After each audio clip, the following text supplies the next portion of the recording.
आपण ऐकत आहात VAG मराठी स्टोरीज आणि मी सादर करते आहे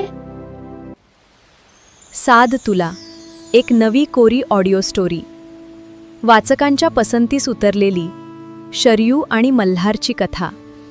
चला सुरुवात करतेय. साद तुला भाग 8.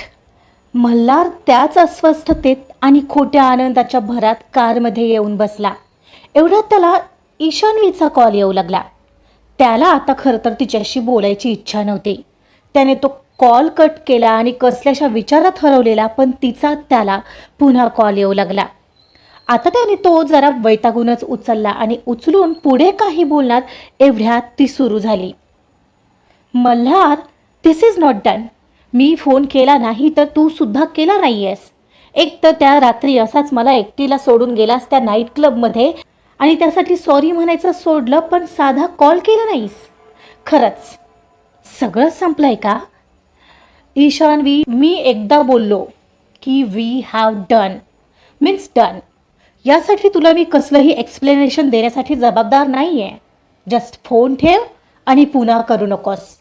ओके, हे फायनल आहे. तर मला वाटलेलं त्या रात्री ड्रिंकच्या अंमलाखाली बोलला असशील तू हे, बट हेच तुझं फायनल असेल तर गेट लॉस्ट. म्हणत तिनं कॉल बंद केला. तिचा फोन कट झाला तसं मल्हारने जरा रागातच डोळे मिटले आणि त्याचा फोन बाजूच्या सीटवर भिरकावला. ईशान्वी आता फोन करून शेवटी जे बोलली त्याने त्याला जरा रागच येत होता, पण पुढच्या क्षणाला त्याला ती रात्र आणि शरयूचा रडका चेहरा आठवला. आज जवळपास 2 आठवडे झाले होते त्या गोष्टीला, पण त्यानंतर तिनं एकही फोन केला नव्हता, की त्याला जाब विचारलेला, की त्याला आयुष्यात राहण्यासाठी कसली गयावया केली होती. हे आठवूनही त्याला थोडं आश्चर्य वाटलं. त्याची विजयी भावना आता अहंकार दुखावत असलेल्या पोकळीत बदलत चालली होती.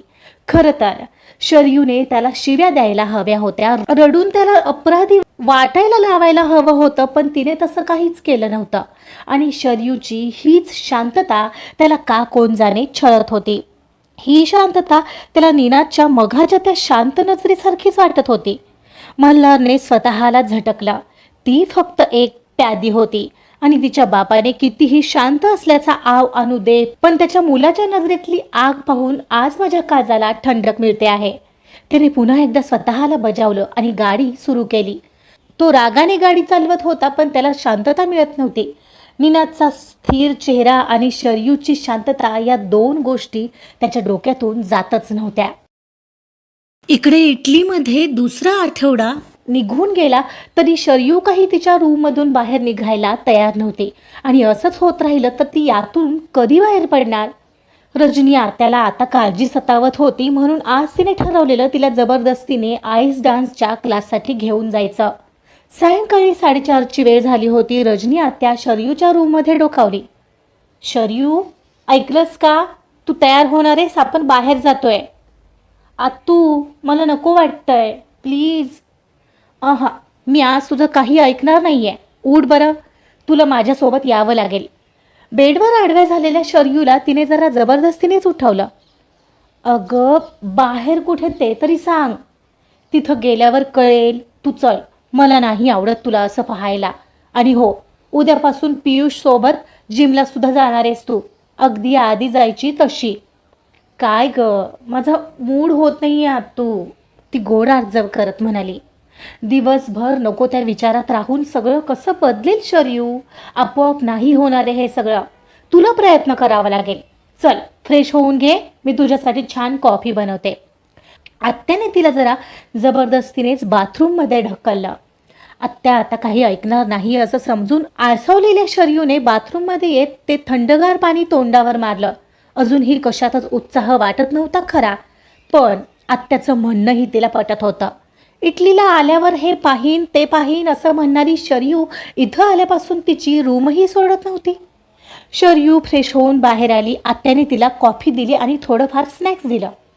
बरं का शरयू, मी नाही म्हणत, लगेच तुला स्केटिंग करायला लावणार आहे, पण आज तू माझ्यासोबत आईस स्केटिंग रिंक बघायला येणार आहेस. तिकडचं वातावरण बघ, मला खात्री आहे तुला नक्कीच छान वाटेल. शरयूने आत्याकडे पाहिलं. आत्याचा चेहरा आग्रह करत नव्हता तर प्रेम व्यक्त करत होता. ती दीर्घश्वास घेत उत्तरली, ठीक आहे आतू, जाऊ आपण. तिच्या गालावरचं स्मित थोडं उसनंच वाटत होतं, जे लगेच विरलं. अखेरीस रजनी आत्यासोबत शरयू आज बाहेर पडली. कार आता इटलीतील भव्य रस्त्यांवर शांतपणे धावत होती. सायंकाळ होऊन गेलेली, पण रस्त्यांवरचा दिव्यांचा झगमगाट आणि वाहनांची वर्दळ सुरू होती. खिडकीतून येणारी थंड हवा शरयूच्या चेहऱ्याला स्पर्श करत होती, पण तिच्या मनाच्या आतली आग शांत होत नव्हती. शरयू खिडकीतून बाहेर पाहत होती. तिची नजर बाहेरच्या जगात हरवून गेलेली. रस्त्यावर तिला अनेक दृश्य दिसू लागली. बाजूच्या पदपथावर कॉलेजमधील तरुण तरुणींचा एक घोळका होता. ते मोठ्याने हसत होते, एकमेकांना सोबत गप्पा मारत चालले होते.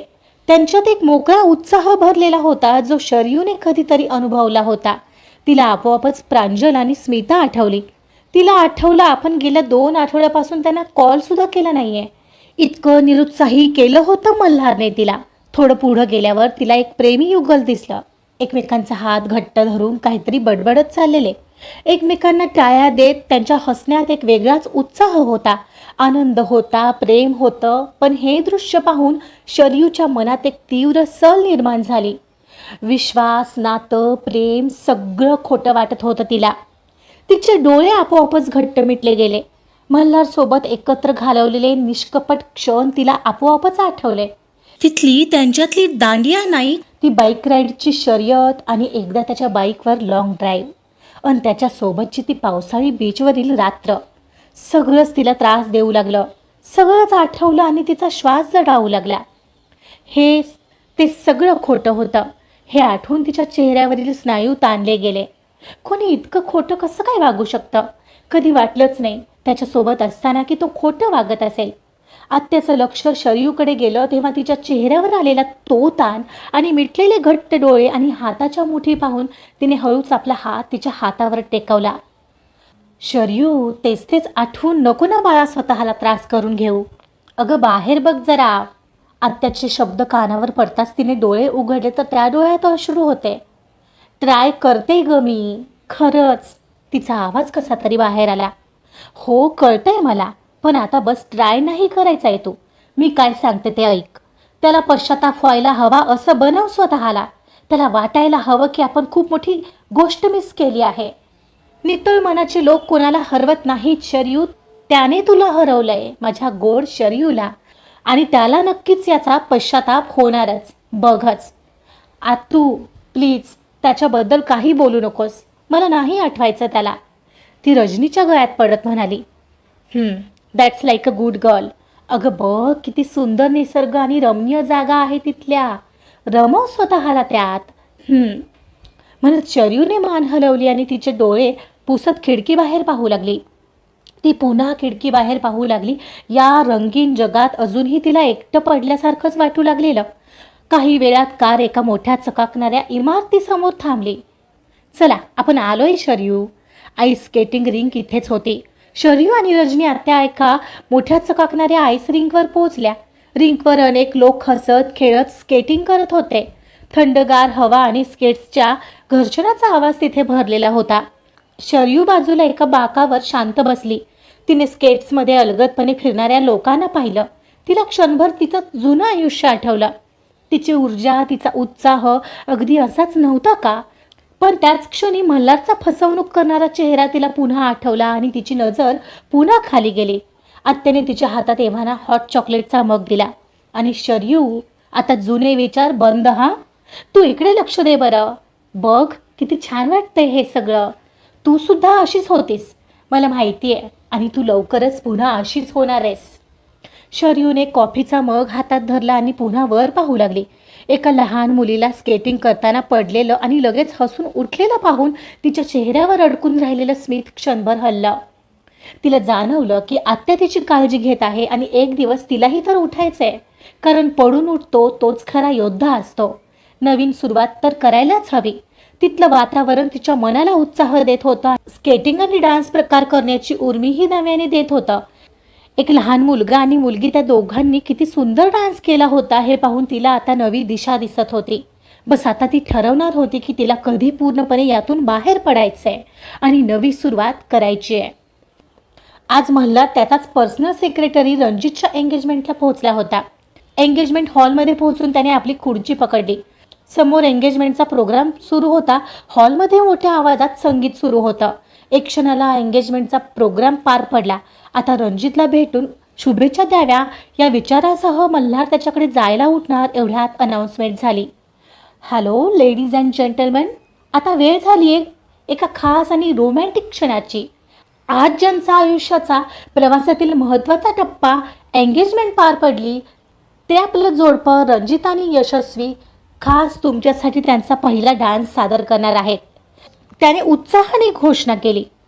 त्यामुळे मी तुम्हाला विनंती करतो, तुमच्या जागा सोडू नका. चला तर मग आपण सगळे या जोडप्याला जोरदार टाळ्यांनी प्रोत्साहित करूया. मल्हार पुन्हा खाली टेकला. लाईट्स आता मंद झाल्या होत्या. रिदम बदलला आणि एक जुनं शांत रोमॅन्टिक गाणं लागलं आणि आता समोर कपल डान्स सुरू झाला. ये क्या बात है आज की चांदनी में कि हम खो गए प्यार की रागनी में. ये बाहों में बाहें, ये बहकी निगाहें, लो आने लगा जिंदगी का मजा.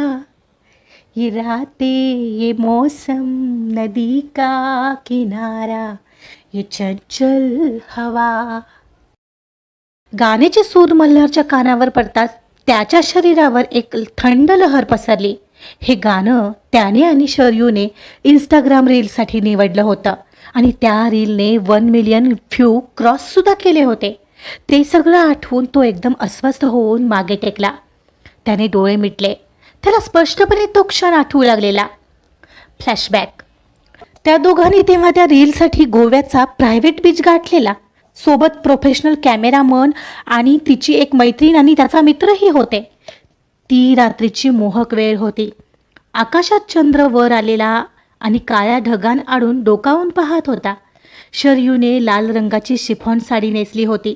हलकासा मेकअप आणि मोकळे सोडलेले लांब सडक केस जे त्याच्याच सांगण्यावरून तिने वाढवले होते. वारा तिचे ते मोकळे केस आणि साडीचा पदरही अलवार उडवत होता.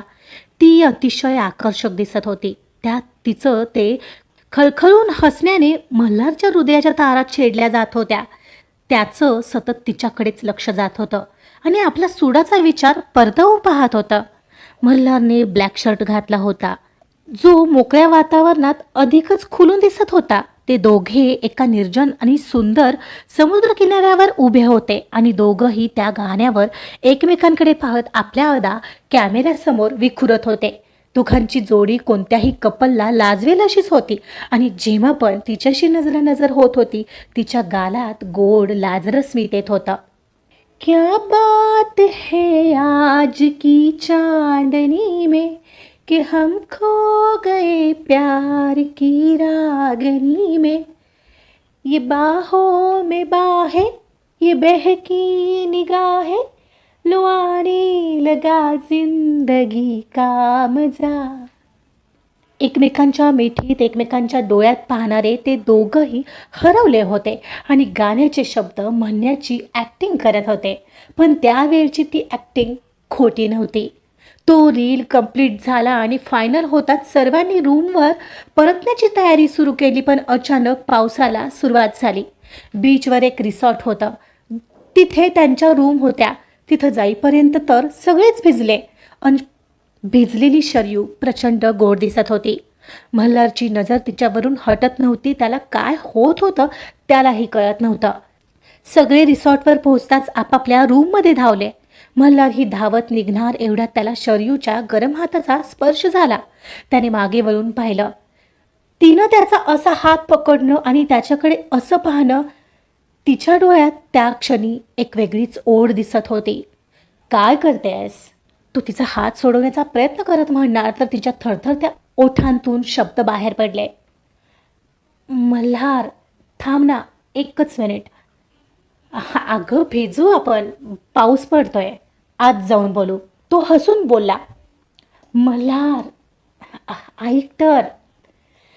ती दीर्घ श्वास घेत एकदम त्याच्या जवळ आली आणि तिने तिचे हात त्याच्या खांद्यावर टाकले.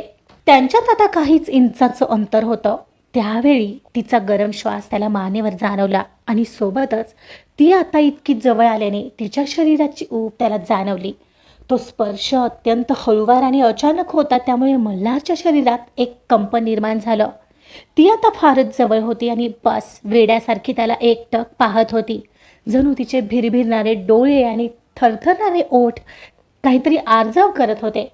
मल्हारला ते कळणार नव्हतं का? तो स्वतःलाच समजावू लागला. काय करतेस तू? ती बस तुझं सावज आहे, विसरू नकोस. त्याने स्वतःला आठवून देण्याचा प्रयत्न केला, पण तिचे डोळे पाहिलेस, किती प्रेम दिसतंय त्यात. आणि तू तिला फसवणार आहेस खरंच? मल्हारचं मन त्यालाच प्रश्न करत होतं, कारण त्या क्षणाला तिच्या त्या निरागस डोळ्यात हरवून जावं असं एक क्षण त्याला वाटून गेलेलं. तो स्वतःला रोखण्याचा प्रयत्न करत होता. हो, बस प्रयत्नच. आजचा पार्ट इथेच संपलेला आहे. मल्हार जो स्वतःला असं समजावतोय, त्याला जे काही गिल्ट वाटतंय ते आईमुळे वाटतंय किंवा काय, पण सत्य तर काहीतरी वेगळं आहे. तुम्हाला काय वाटतं? आपल्या कॉमेंट्समध्ये नक्की कळवा की मल्हारला जे वाटतंय ते खरं आहे का, आणि पुढे काय होतंय हे जाणून घेण्यासाठी ऐकत रहा साद तुला. कथा आवडत असेल तर प्लीज लाईक करा, सबस्क्राईब करा आणि शेअर सुद्धा करा. Thank you so much.